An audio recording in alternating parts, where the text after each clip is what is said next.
नमस्कार शेतकरी मित्रांनो, मी अनिल स्वागत करतो तुमचं शेतीचा डॉक्टर यूट्यूब चॅनलमध्ये.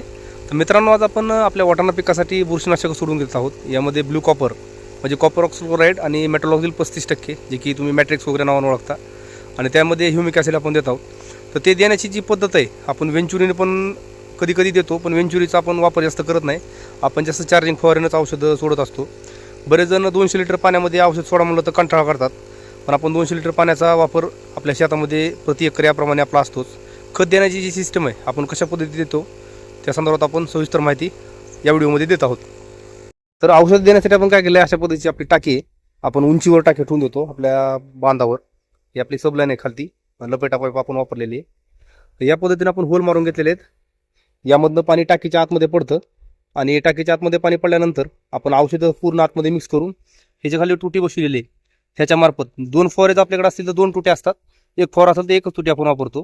अशा पद्धतीने याचं कनेक्शन देऊन ते आपण फवाऱ्यामध्ये आणून टाकलेलं असतं. तुम्ही बघू शकता का, या पद्धतीने आपलं औषध फवाऱ्यामध्ये कंटिन्यू पडत राहतं, आणि फवाऱ्यामधून औषध असंच पुढं आपल्या पाईपलाईनमध्ये जात राहतं.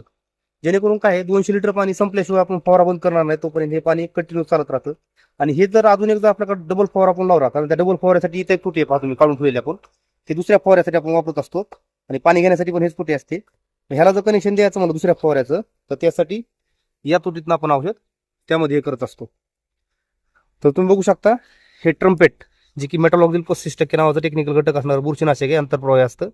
आणि ही कॉपर ऑक्सक्लोराईड, तुम्ही जे की ब्लू कॉपर वगैरे नावानं ओळखता ते, आणि हे ह्युमिक ॲसिड, असा आपण तिन्हीचा वापर 200 लिटर पाण्यासाठी ट्रम्पेट अर्धा किलो, ब्लू कॉपर जे आहे ते 1 किलो, आणि ह्युमिक ॲसिड अर्धा लिटर याप्रमाणे घेऊन प्रति एकरी याप्रमाणे आपण सोडत आहोत. खतं सोडण्यासाठी तुम्ही पण या पद्धतीचा अवलंब करू शकता. असा उंचीचा आपल्याला वापर करून घ्यायचा आहे, जेणेकरून पाणी कंटिन्युअस टाकीमध्ये पडत राहतं, आणि त्या फवाऱ्यामधून आपल्या शेतामध्ये व्यवस्थितरित्या पूर्ण शेतामध्ये व्यवस्थित पसरलं जातं. आणि जे काय आपण औषध देणार आहोत त्याचे रिझल्ट आपल्याला सर्वोत्तम मिळतात. प्रति एकर 200 लिटर पाणी वापरायचं आहे, एवढं मात्र लक्षात असू द्या.